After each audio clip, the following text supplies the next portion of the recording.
j'espère que tu ne vas pas boire de l'alcool cette fois-ci. Si le film est bien, y a pas de raison que je boive de l'alcool.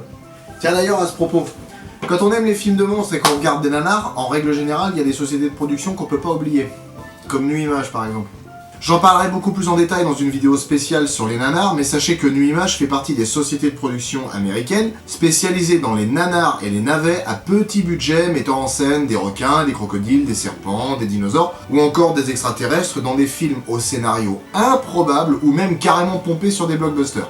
Et aujourd'hui, on va parler d'un de leurs films, à savoir le premier film de la licence Shark Attack. Cette lampe est beaucoup trop lumineuse. Shark Attack, ou Alerte aux requins, est un téléfilm américain sorti le 28 mai 1999, qui a été réalisé par Bob Misiorowski, un habitué des téléfilms qui a bossé avec Van Damme sur Point d'Impact, et a produit Tombstone, réalisé par George Pan Cosmatos, le réalisateur de Léviathan.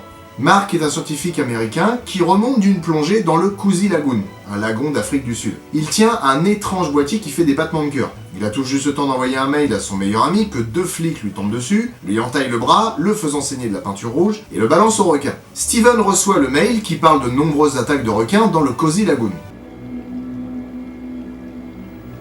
Oh mon Dieu. Alors très bien, mais essaye d'intérioriser un petit peu, s'il te plaît.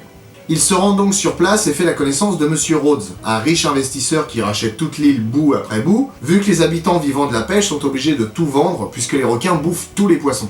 Et manifestement, ça rapporte plus de chasser les fantômes. Steven, accompagné de son chauffeur Dingo, va voir le docteur Craven qui lui apprend que son pote a été tué par un requin. Steven retrouve Corinne, la copine de son pote avec qui il discute tranquillou, jusqu'à ce que ça se transforme en bagarre de bar sans que je comprenne vraiment pourquoi. Ah si, le raciste du coin vient leur chercher des noises. Bon, c'est pas très grave parce que plus tard il fait copain-copain avec lui après avoir sauvé un gosse d'un requin en plastique. Ils vont ensuite sur le bateau de Mark et comprennent qu'il est pas mort accidentellement. C'est sa montre de plongée. Ouais, je m'en souviens, il l'avait acheté aux Seychelles. Mais Miles a dit que quand on a retrouvé... Il portait celle-là à son poignet. S'il avait plongé, c'est l'autre qu'on aurait dû trouver sur lui. C'est plutôt pas con comme déduction ça. Hein.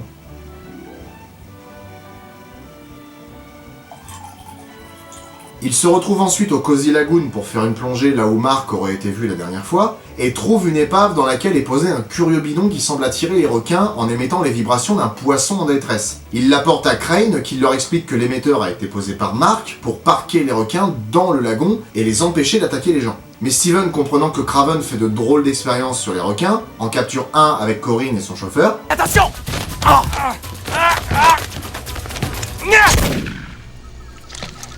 Ok, donc pas la peine de s'emmerder à être subtil, manifestement. Et en le disséquant, ils se rendent compte qu'ils ont le cerveau complètement grillé par des encéphalites, ce qui les rend dingues et agressifs. Et en étudiant leurs cellules au microscope, qui d'ailleurs ressemblent à des bonbons tout plats, ils découvrent que les requins sont sous un genre de stéroïdes. Et vu que Steven profite d'un repas organisé par les Rhodes pour tout balancer, Craven leur montre pourquoi il fait des expériences sur les requins. Des métastases se sont installées. C'est le cancer. Le même échantillon, 30 jours plus tard. Complète rémission. Non, c'est pas vrai. Oh, mais si, c'est vrai, Steven. Bien sûr que si. Tu sais, les requins ont un système immunitaire fabuleux, résistant à toute forme de maladie, incluant le cancer. Et sachez que tout ça, c'est vrai. Effectivement, les requins ont un système immunitaire qui est absolument incroyable. Ils sont peut-être la clé pour guérir le cancer. Mais bon, on le saura jamais parce que ils sont en voie de disparition à cause de la surpêche et de la destruction de leur environnement. Et puis en plus de ça, l'industrie pharmaceutique elle perdrait énormément d'argent s'il n'y avait plus de cancer.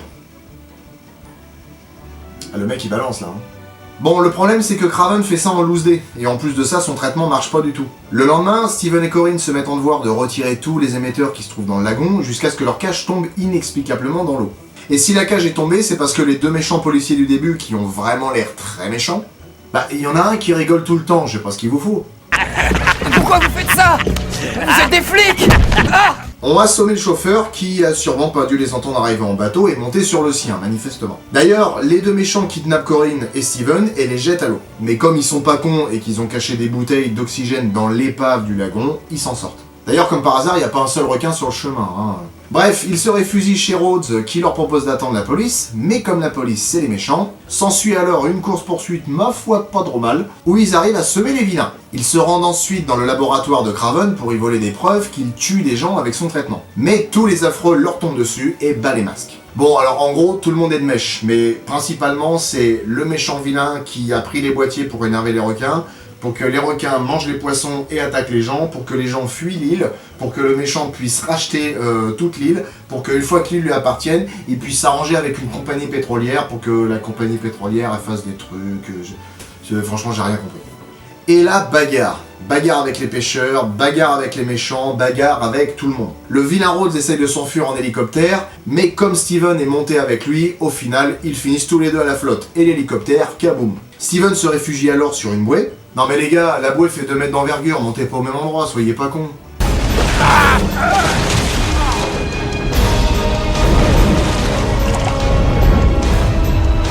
Donnez-moi la main. Là, vite. Attends, quoi? J'ai pas compris là. Attends, le mec il le repousse depuis tout à l'heure pour pas qu'il monte, et puis là maintenant il lui tend la main pour le faire monter? Bref, le requin mange le méchant parce qu'il doit l'avoir ras les ailerons de jouer là-dedans, et le film se termine sur Steven et Corinne qui se roulent un patin. C'était quand même la copine de ton meilleur ami. J'avais jamais vu le premier Shark Attack. Par contre, j'ai vu les 2 suites, et croyez-moi, elles valent le détour. Hein. Du coup, je vais vous restituer ma première impression sur le film. Bordel de merde, qu'est-ce que c'est chiant.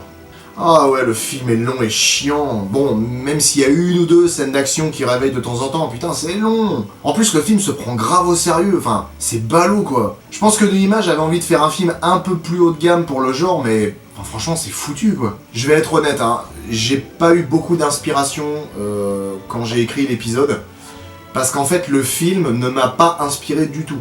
Il m'a même aspiré mon énergie. C'est un mini trou noir en fait.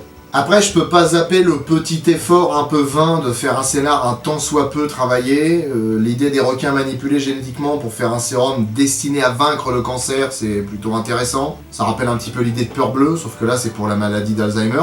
Mais après ça part dans des magouilles pétrolières et financières d'un mec qui veut que l'île lui appartienne. Ouais non mais faut pas se prendre la tête avec ça. Ce genre de scénar c'est bien, hein, mais quand c'est bien fait. Je vous passerai les évidences du genre, les personnages sont caricaturaux, le méchant qui rigole parce que il est méchant, le grand méchant qui fume le cigare qui parle avec dégagement, le héros tout beau tout blond qui a un cœur sensible, l'héroïne qui se laisse pas faire because girl power, bref, rien de nouveau sous le soleil. Les requins sont raides comme la justice, enfin pour ce qui est des marionnettes parce que pour le reste ils ont recyclé des documentaires sur les requins. Niveau casting, si on exclut la présence de Casper Van Dien qui a joué dans Starship Troopers et de Ernie Hudson connu des SOS Fantômes et de Léviathan, il y a personne d'intéressant là-dedans, que des acteurs de 3ème zone. Par contre, niveau comédien de doublage, sans déconner, il y a de la référence là-dedans. Alors j'en parle parce que je m'intéresse beaucoup à la voxographie et aux comédiens de doublage, et je pense que c'est important de parler d'eux. Il y a par exemple Damien Boisseau qui double Casper Van Dien. Je compte bien étudier ces requins à ma manière. Et qui est la voix régulière de Matt Damon, Josh Hartnett ou encore Edward Norton. Mario Santini, dont la voix est caractéristique, a prêté sa voix à Dustin Hoffman, Bob Hoskins, à quelques personnages des Simpsons, à Michael Keaton dans Beetlejuice, et même à Samuel L. Jackson dans Jurassic Park. Attachez vos ceintures. Craven est doublé par Nicolas Marié, un grand nom du doublage qui a prêté sa voix à tellement d'acteurs que la liste est longue comme mes 2 bras et mes 2 jambes mis bout à bout. Je les paie grassement pour chaque requin, et en échange, ils nous fichent la paix, à moi et à mon équipe. Et il y a même Philippe Pétieux qui est la voix du pingouin et d'Homer Simpson. Qu'est-ce que vous foutez là? J'ai sonné à la porte. C'est un lieu privé. Putain, y a tellement rien à dire sur ce film que j'en viens carrément à parler des comédiens de doublage. Vous voulez que je vous parle de l'équipe technique? Non, c'est bon là. Bon j'ai plus rien à dire. On se retrouve dans 2 semaines.